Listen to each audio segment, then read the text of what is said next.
For advertisement, call 8125893028. Our Gmail maxtvtelugu@gmail.com. Hi hello నమస్తే welcome to max TV. నేను మీ శ్రావ్స్. ఈ రోజు మనతో పాటు ఉన్నారు doctor Chennakesavulu, orthopaedic surgeon at Srujana hospitals Hyderabad. మరి సార్ తో మాట్లాడేద్దాం. నమస్తే సార్. నమస్కారం. ఎలా ఉన్నారు సార్? ఫైన్. సార్, ఈ రోజు మనం మాట్లాడబోయే టాపిక్ సయాటిక్ పెయిన్. అసలు ఈ సయాటిక్ పెయిన్ అంటే ఏంటి, ఎందుకు వస్తుంది సార్, రావడానికి గల కారణాలు ఏంటి సార్? ఇది మనకు సయాటిక్ పెయిన్ అంటే సయాటిక్ నర్వ్ వల్ల వచ్చేది. Sciatic nerve compression, sciatic nerve ఒత్తుకుపోవడం వల్ల మనకి ఈ పెయిన్ అనేది వస్తుంది. ఈ సయాటిక్ నర్వ్ మనకి ఎక్కడి నుంచి స్టార్ట్ అవుతుంది అంటే వెన్నుపూస నుంచి స్టార్ట్ అవుతుంది. లంబార్ L5 నుంచి S3 వర్టిబ్రేస్ నుంచి మనకి నరాలు అనేది బయటికి వస్తాయి. మన వెన్నుపూసల నుంచి స్పైనల్ కార్డ్ ఉంటుంది, అక్కడ నుంచి నరాలు బయటికి వచ్చి ఈ 4 వర్టిబ్రేస్ నుంచి కలిసి మనకు సయాటిక్ నర్వ్ అనేది ఫామ్ అవుతుంది. ఈ సయాటిక్ నర్వ్ అనేది మనకి ఇంకా గ్లూటియల్ రీజన్ నుంచి తొడ నుంచి వెనక కాళ్ళ లోపలికి వెళ్తుంది అనమాట. సో అక్కడ ఎక్కడైనా నర్వ్ కంప్రెస్ కావడము, దీనికి చాలా రీజన్స్ ఉంటాయి అనమాట. కాజెస్ ఏంటి అంటే, ఒకటి వెన్నుపూస అరుగుదలం వల్ల డిస్క్ హర్నియేషన్ అంటాం. డిస్క్ బల్జ్ అట్లా రావడం వల్ల నరం ఎక్కడైతే నరం స్టార్ట్ అవుతుందో అక్కడే నరం నొత్తేస్తుంటుంది. సో అక్కడ నుంచి మనకు నర్వ్ ఎక్కడెక్కడ వెళ్తుంది అక్కడ అంత నొప్పి అనేది వస్తుంటుంది. ఇంకొకటి పైరిఫార్మ్ సిండ్రోమ్ అంటాం. పైరిఫార్మ్ మజిల్ వెనుక నుంచి మనకి నర్వ్ అనేది వస్తుంటుంది. సో ఆ పైరిఫార్మ్ మజిల్ టైట్ అయిపోవడం వల్ల ఏంటి అంటే నర్వ్ కంప్రెస్ అవుతుంటుంది. సో ఆ టైట్ కావడం వల్ల కంప్రెస్ అయినా కానీ నొప్పి ఇది అనేది సయాటిక్ పెయిన్ అనేది వస్తుంటుంది. ఈ సయాటిక్ పెయిన్ ఎట్లుంటుంది అంటే, మనకి ఎక్కడైతే కంప్రెషన్ స్టార్ట్ అవుతుంది అక్కడ నుంచి మొత్తం వెనుభాగం, కాలు వెనుభాగం అంతా నొప్పి అనేది, తొడ నుంచి కాలు నుంచి మొత్తం నొప్పి అనేది వస్తుంటుంది. ఇంకా లాగినట్టు ఉంటుంది, నొప్పి అనేది లాగినట్టు ఉంటుంటుంది. తిమ్మెర్లు, టింగ్లింగ్ సెన్సేషన్ అండ్ నమ్నెస్ అంటాము. తిమ్మెర్లు అవన్నీ పట్టడం, ఇవన్నీ మెయిన్ సిమ్టమ్స్ అనమాట సయాటిక్ నర్వ్ది. సో ఏంది, ఈ నర్వ్ కంప్రెషన్ వల్లనే మనకి ప్రాబ్లం అనేది వస్తుంటుంది.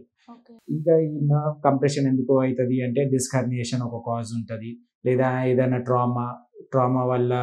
ఇది ఒక్కొక్కసారి మనకి ఇంజెక్షన్స్ ఇస్తుంటారు కదా, ఇంజెక్షన్స్ ఇవ్వడం వల్ల కూడా ఈ నర్వ్ డ్యామేజ్ అయ్యే రిస్క్ ఉంటుంది.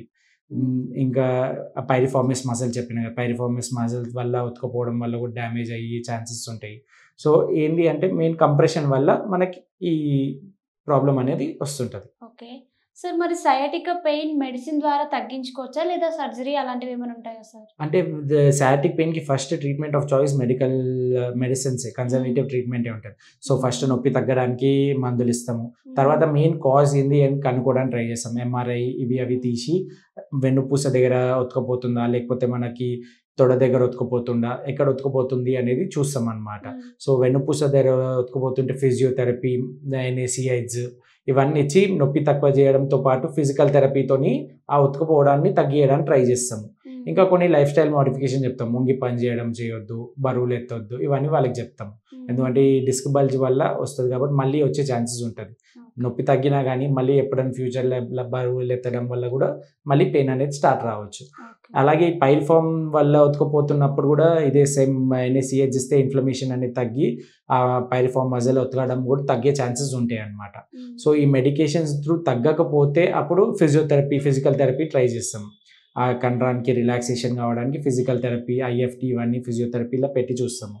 దాంతో తగ్గకపోతే అప్పుడు మేము సర్జరీ అనేది ఆలోచిస్తాం. సర్జరీకి వెళ్ళేది అప్పుడు ఆ సర్జరీలో ఆ వెన్నుపూస దగ్గర ఉతకపోతుంటే ఆ డిస్క్ అనేది తీసేయడము, లేదు మనకు పైరిఫార్మ్ మజిల్ వల్ల ప్రాబ్లం ఉంది అంటే ఆ పైరిఫార్మ్ మజిల్ రిలీజ్ చేయడము, ఒత్తిడి రిలీజ్ చేస్తే దానివల్ల పెయిన్ అనేది సెట్ అయిపోతుంది. ఓకే, మరి సయాటిక్ పెయిన్తో ఫేస్ చేసే వాళ్ళు ఎటువంటి ప్రికాషన్స్ తీసుకోవాలి సార్?